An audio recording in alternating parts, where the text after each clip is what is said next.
Vantaan barokki oli musiikkitapahtuma, joka järjestettiin 16 kesänä ennen kuin se lakkautettiin vuonna 2008.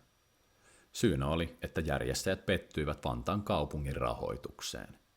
Tapahtuma järjestettiin ensimmäisen kerran vuonna 1993. Päätapahtumapaikka oli Vantaan Pyhän Laurin kirkko. Viimeisenä vuonna tapahtumassa oli 13 konserttia ja yleisöä noin 2500. Viikon mittaisen tapahtuman johtaja oli Vantaan ruotsalaisen seurakunnan kanttori Håkan Wikman.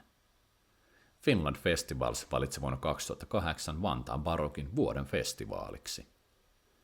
Vantaan barokin perinnettä jatkaa vuonna 2010 perustettu Vantaan musiikkijuhlat, ainakin sikäli, että sekin painottaa vanhaa musiikkia. Uuden festivaalin kattama ajanjakso on kuitenkin laajempi, ja taiteellisen johtaja Markku Luolajan Mikkolan mukaan se keskittyy enemmän periodisoittimiin kuin tiettyyn aikakauteen.